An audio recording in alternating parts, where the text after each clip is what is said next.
Bonjour les Vierges et bienvenue sur votre escale Astro Tarot, guidance de vos énergies pour la lunaison du 4 décembre au 2 janvier 2021. La nouvelle lune en Sagittaire, conjointe à Mercure, planète de la communication et de l'intellect, vous propose une nouvelle impulsion dans votre secteur intime, familial, tout ce qui touche votre sécurité intérieure et vos bases. Le soleil étant éclipsé, ce que vous avez à ouvrir en vous peut être plus fortement ressenti comme de nouvelles perspectives avec lesquelles vous avez besoin de vous familiariser. Vous pouvez avoir envie instinctivement de vous protéger pour ne pas idéaliser, mais le sextile à Saturne va vous aider à gérer les choses avec discernement.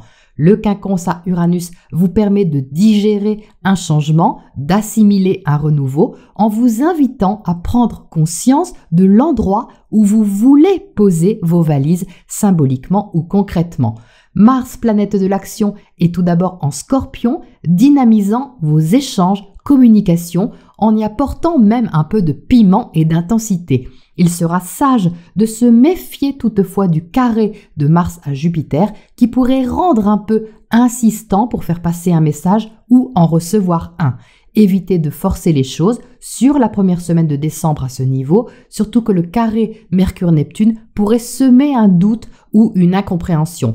Donc attendez simplement quelques jours que l'horizon se dégage. Le 11 décembre, ce sera déjà mieux car Mercure sera en sextile à Jupiter, ce qui est bon pour comprendre, apprendre, communiquer, diffuser et s'ouvrir à la connaissance. Ce sera le premier quart de lune avec la conjonction Vénus-Pluton et ce sera chaud dans votre secteur affectif et créatif. Je vous renvoie à la vidéo du tango de Vénus en Capricorne si toutefois vous ne l'avez pas visionné. Mais pour vous les Vierges, il va être question de prendre vos responsabilités au niveau relationnel, de ce que vous investissez concrètement pour vous épanouir et nourrir ce qui vous tient fortement à cœur.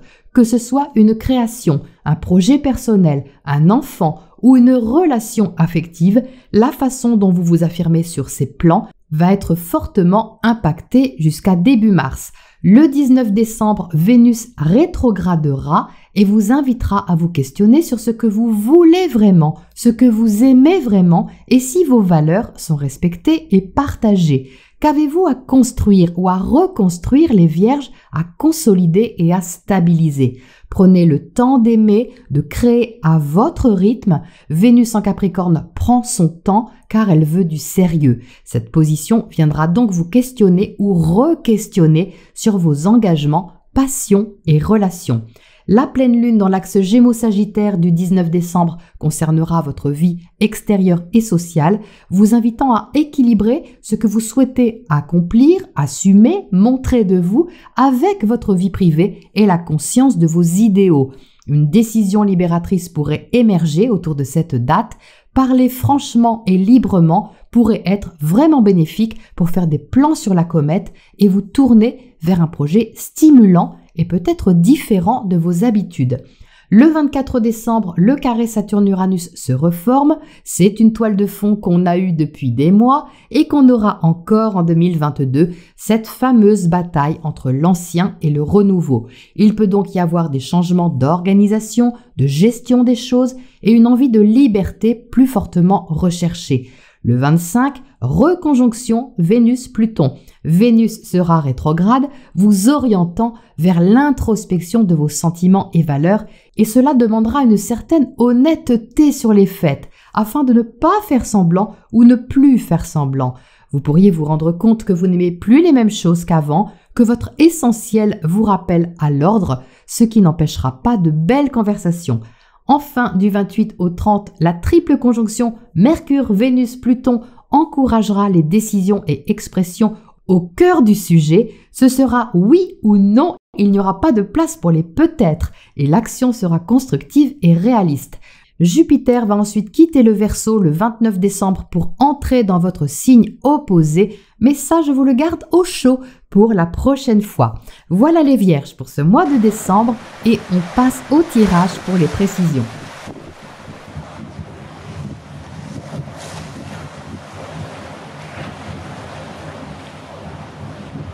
Alors les Vierges, voici votre tirage. Donc on a ici une forte envie d'aller de l'avant, mais d'aller de l'avant avec le plus de garantie possible. C'est vraiment ce qui ressort au premier coup d'œil, mais à voir si cette maîtrise sur les choses n'empêcherait pas un autre aspect de vous d'émerger. On va voir ça. Donc vous entrez dans le tirage avec la grande prêtresse. Donc ça, c'est une énergie très intériorisée, très réfléchie sur ce que vous avez à développer, à préparer, à exprimer ou à apprendre. C'est une énergie de préparation, d'étude même de la situation, à la connaissance profonde des choses, à la connexion aussi à votre intuition et à une forme de sagesse. Donc avec la grande prêtresse, vous entrez sur ce cycle lunaire avec l'intention d'avancer en étant avisé de ce que vous faites et où vous mettez les pieds et d'y voir clair sur la situation ou sur la relation pour faire avancer les choses, les faire évoluer en toute connaissance de cause. Vous êtes en dessous avec la roue de fortune et ça montre ici une attitude volontaire de votre part pour que les choses tournent bien, évoluent bien, se développent, parce qu'avec la roue de fortune, on n'est pas dans quelque chose de statique, on est dans quelque chose qui évolue, que vous avez envie de faire évoluer puisque c'est dans votre position, avec un esprit ouvert, volontaire, dynamique, mais tout de même très prudent parce que la grande prêtresse est au-dessus. Donc cette envie d'avancer, les Vierges, elle est là avec le chariot. Le chariot est au centre du tirage, c'est ce qui vous motive, c'est quelque chose de stimulant, de dynamisant pour vous, que ce soit un projet, une relation ou quoi que ce soit d'autre, ça vient solliciter votre énergie qui invite à ne pas rester les deux pieds dans le même sabot. Il y a un besoin de gérer les choses ici, de les organiser correctement, tout en gardant un certain recul qui me fait ressentir que vous n'avez pas envie de vous laisser avoir ou ne plus vous laisser avoir par qui que ce soit ou quoi que ce soit. Vous êtes en haut avec la reine d'épée, donc la reine d'épée, énergie d'air, de discernement, de clarté d'esprit, d'expression, de franchise aussi. C'est la reine, elle maîtrise son outil, c'est-à-dire qu'elle maîtrise le verbe, elle maîtrise la compréhension des choses, surtout avec la grande prêtresse à côté. Ça montre que vous avez compris et appris beaucoup de choses de votre vie, de vos relations passées, de vos expériences passées, que vous avez tiré les enseignements par rapport à ça et qu'il y a maintenant un besoin de garder un esprit clair et maîtrisé pour ne pas répéter des erreurs passées ou des expériences qui vous ont certainement forgé mais que vous n'avez pas envie de revivre. Mais je ne vous cache pas, les Vierges, que cette reine d'épée est tout de même un peu froide.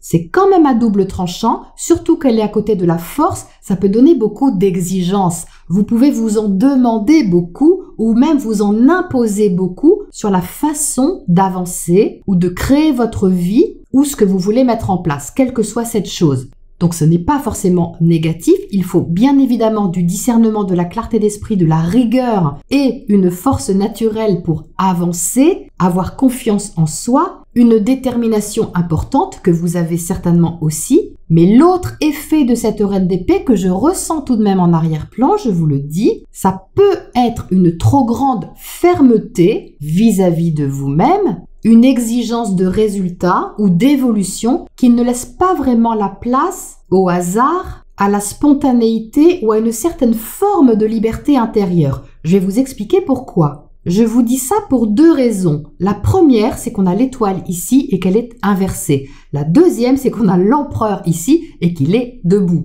Donc là, on a une sorte de conflit intérieur, des forces contraires qui s'opposent alors qu'elles ont besoin d'être gérées en même temps. Mais vous pouvez, avec cette reine d'épée, vous empêcher un peu de ressentir cette étoile pour vous concentrer plutôt sur ce qui vous rassure, sur ce que vous pouvez construire, sécuriser, matérialiser et sur ce que vous pouvez compter. Parce que l'empereur, c'est un bâtisseur qui a besoin de résultats, qui est aussi exigeant sur le travail effectué et surtout sur le résultat obtenu. Parce que l'empereur, comme son nom l'indique, a besoin d'être à la tête des choses, de les maîtriser, de les gérer et de ne laisser personne lui dire comment il doit faire. Mais à côté, on a l'étoile et ça, c'est une autre chanson.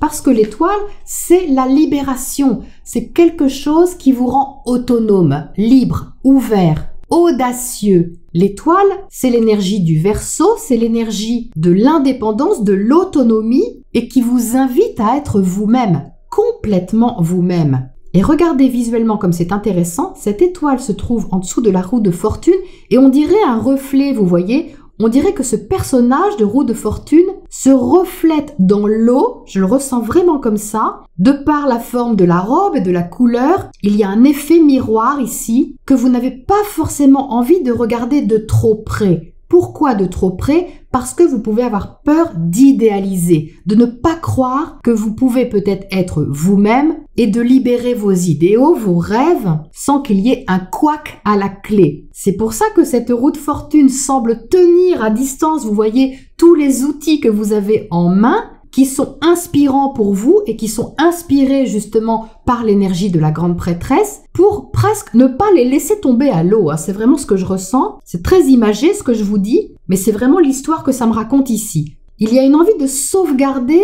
quelque chose que vous sentez bien, qui vous parle intérieurement, que vous avez envie même de développer, mais en privilégiant, je dirais, le côté pragmatique, concret et logique des choses, sans tenir vraiment compte de votre façon très personnelle d'être dans cette situation ou cette relation. Comment est-ce que vous vous sentez, les vierges? Ça, c'est une question importante à vous poser et cette Vénus en Capricorne va venir vous travailler dessus. Parce que cette étoile, elle demande évidemment à se retourner. C'est une énergie qui demande à se libérer, à être apprivoisée même pour être utilisée. Et même de façon constructive, parce qu'elle se trouve à côté de l'empereur. Donc ne vous reniez pas les vierges pour faire plaisir à quelqu'un ou pour convenir, on va dire, à ce qu'on attend de vous et même à ce que vous demandez. Parce que cette énergie peut être cachée, bien sûr. Elle peut vous être reflétée par quelqu'un qui vous semble un peu autoritaire, mais qui ne fait que refléter, vous voyez avec l'effet miroir ici, ce que vous ne vous autorisez pas, les vierges, à vivre et à libérer. Pourtant, l'intention est là, vous êtes bien parti, vous êtes sur le bon chemin, mais vous êtes simplement invité à ne pas être trop tendu sur la question concernée. Ici, vous avez le 6 de Pentacle. Donc là, on voit bien que ce que vous avez envie de construire, de gérer, de sécuriser, prend en compte un partage équitable, un équilibre avec l'autre ou avec les autres qui fait que vous n'avez pas envie de vous investir sans avoir de retour. Et j'ai l'impression que vous faites très attention à ça. Très attention. Pourquoi j'insiste? Eh bien parce que vous avez le 7 d'épée dans votre secteur relationnel.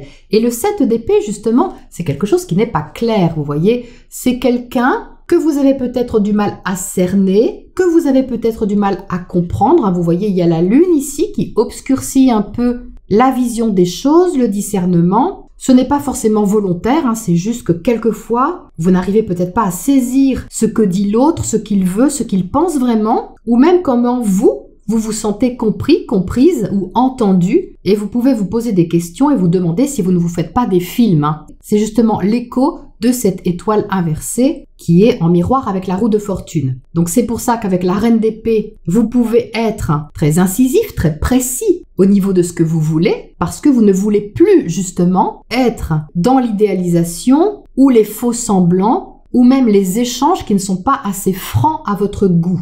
Vous avez besoin de franchise, les vierges, de savoir où vous allez et d'avoir la certitude absolue que ce que vous investissez et partagez est constructif et trouve un écho avec vos valeurs personnelles. Et avec la force ici, on voit que cette détermination est très forte. Vous pouvez ne pas démordre intérieurement de ce positionnement. Mais ça, les vierges, c'est un besoin de protection avant tout. Cette reine d'épée, vous voyez, elle a l'épée contre son cœur. C'est-à-dire qu'elle est prête à user de son épée avant même d'être blessée. Donc évidemment, vous ne pouvez être qu'encouragé dans ce sens. C'est aussi le respect de vos valeurs, le respect de vous-même et le résultat de ce que vous avez appris et compris sur les expériences passées. Je mets juste un petit bémol sur cette étoile inversée pour que vous ne fermiez pas quand même complètement la porte au renouveau, à la surprise ou à quelque chose qui ne serait pas comme d'habitude. C'est juste ça le bémol, parce qu'à être trop certain, certaine de ce qu'on veut ou ce qu'on ne veut plus, il y a le risque de se couper d'une forme de découverte, de curiosité qui rend l'exploration des sentiments et des relations intéressante et enrichissante. Cette étoile va venir cogner à votre porte pour vous dire « Est-ce que tu n'as pas oublié quelque chose au passage ? Tu gères les choses à la perfection, mais et moi là-dedans? Est-ce que je me sens libre? Est-ce que je me sens guérie? Est-ce que je me sens accomplie? Et oui, c'est la question que va vous poser cette Vénus aussi en Capricorne, jusqu'au mois de mars. Surtout qu'elle est dans votre secteur affectif. Donc elle va parler ici vraiment de votre rayonnement personnel. Comment est-ce que vous rayonnez et comment est-ce que vous vous permettez de rayonner les vierges? Alors, on va éclairer ce tirage. On va voir déjà ce qu'il y a sur cette étoile inversée ici. Pour commencer, qu'est-ce qui saute là? La grande prêtresse à nouveau, vous voyez? Donc, le fait qu'on l'ait 2 fois, ça montre vraiment une grande introspection, une préparation peut-être minutieuse des choses et aussi un besoin de comprendre ce qui se passe, de comprendre profondément ce qui vous pousse ici à avancer et de quelle manière. Mais elle vient en renfort, vous voyez ici cette grande prêtresse, pour vous connecter davantage à votre intuition, parce que du coup elle apporte une certaine bienveillance et réceptivité sur cet effet miroir qui est là, sur ces oppositions que vous vivez peut-être intérieurement et qui a peut-être du mal à être entendu, écouté d'une façon ou d'une autre. Alors qu'est-ce qu'on a de l'autre côté sur ce 7 d'épée inversé dans le secteur relationnel? Il peut y avoir une peur de faire confiance avec cette carte, une envie de faire confiance mais une peur en même temps, peur de se tromper, peur d'être trahi ou blousé, quelque chose comme ça. Qu'est-ce qu'on a à côté? La force à nouveau, bah oui, on a 2 doublons là, c'est quand même pas rien. Vous avez vraiment besoin ici de voir ce que l'autre a dans le ventre, c'est vraiment ça. Quitte à le pousser dans ses retranchements, c'est possible avec la reine d'épée. Donc en miroir, ça peut être aussi l'autre qui fait ça avec vous, qui vous pousse dans vos retranchements. Et ça peut être positif aussi, parce que c'est souvent quand on est dans nos retranchements qu'émerge la vérité, qu'émerge un peu une sorte d'urgence à exprimer quelque chose de plus spontané, de moins sous contrôle si vous voulez. Donc tout dépend ce que vous ferez de cette énergie-là. Ça peut être intense, c'est vrai, mais ça peut aussi apporter de la franchise sur la situation et vous permettre de faire avancer les choses. Bon, qu'est-ce qu'on a d'autre sur ce chariot au centre ici? Comment ça évolue? Parce que là, il y a un besoin d'aller de l'avant, vraiment. Qu'est-ce qu'on a dessus? On a l'as de coupe. Ah, la première coupe du tirage, ça fait plaisir à voir parce que là, il y a une ouverture, quelque chose qui est nouveau au niveau émotionnel, au niveau affectif à exprimer et aussi à recevoir. C'est votre façon d'aimer, de vous ouvrir à l'autre qui est nouvelle ici. C'est peut-être pour ça que vous avez besoin de tant de garanties ou tant de certitudes. Parce que quelque chose n'est peut-être pas comme avant et vous permet d'expérimenter des ressentis que vous ne connaissez pas encore. Ils sont certainement prometteurs, mais vous n'avez pas envie de laisser déborder les choses. C'est pour ça qu'il y a tant de contrôle et de maîtrise autour. C'est très très prudent. Cela dit, vous avez raison, parce qu'avec Vénus qui va rétrograder en Capricorne dans votre secteur des amours, vous allez être invité à revoir justement votre façon d'aimer. Donc ça peut changer. Et ça peut se révéler d'une nouvelle manière. Donc c'est toute une découverte, c'est tout un cheminement qui est en train de se mettre en place, que ce soit vis-à-vis d'une relation en particulier ou que ce soit au niveau de quelque chose que vous aimez. Ça peut être une activité que vous aimez qui est nouvelle, un projet que vous avez qui vous tient à cœur. C'est pas forcément amoureux, mais c'est affectif. Voilà ce que ça me dit. Qu'est-ce qu'on a comme oracle conseil pour terminer là-dessus, les vierges, pour vous ? Alors, on a le voyageur, donc ça correspond à la carte du fou et ça vous invite ici à retrouver une forme de spontanéité, à vous mettre en route, à vous mettre en chemin, même si vous partez à l'aventure avec un sac à dos qui est tout de même bien préparé. C'est une invitation à l'exploration et aussi à l'énergie du « on verra bien ». Il y a une petite place à faire à ça. Tout est prêt, c'est réfléchi, organisé, décidé. Et pour le reste, on verra bien. Je m'ouvre à la découverte et au chemin initiatique que cela implique en amont. Voilà les vierges pour cette lunaison et je vous retrouve bientôt pour la prochaine escale.